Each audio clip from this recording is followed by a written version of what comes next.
Ukiinuliwa na Mungu, si wote watakaofurahia.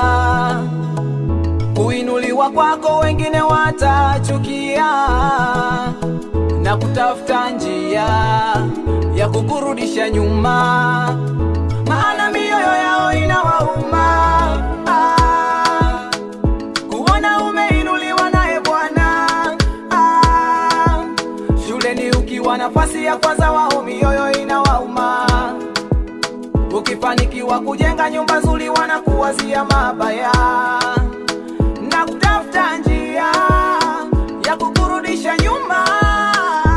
Wewe na kushauri mpendwa, dumu na Bwana, wanadamu hawatakuweza. Yeye Bwana, Bwana Yesu mchungaji mwema, atakulinda, atakulinda, atazidi kukuinua. Dumu na Bwana, wanadamu hawatakuweza. Yeye Bwana, Bwana Yesu mchungaji mwema, atakulinda, atazidi kukuinua.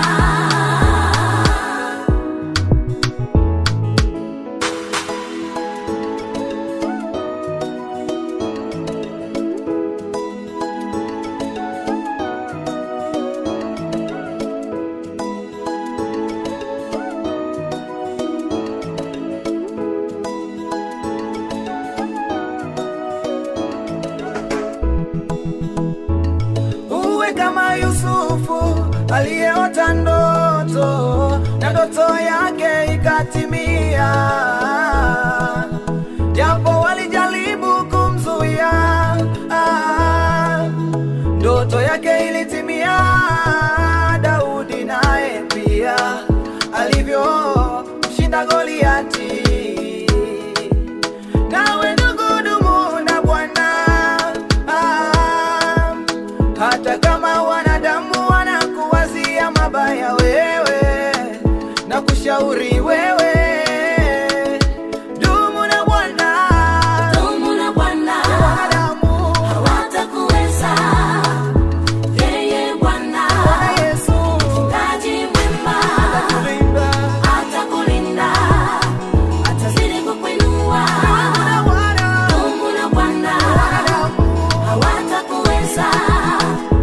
Yeye Bwana, Bwana Yesu mchungaji mwema, atakulinda, atazidi kukuinua.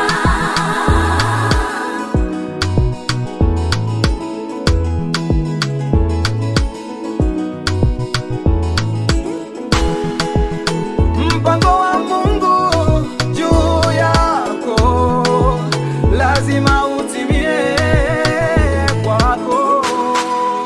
Mwaka uliokubaliwa na Mungu ni sasa, anaenda kukuinua.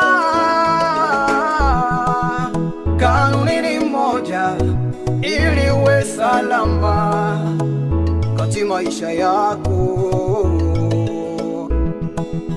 ni kudumu na Yesu Kristo Bwana katika maisha, mpendwa.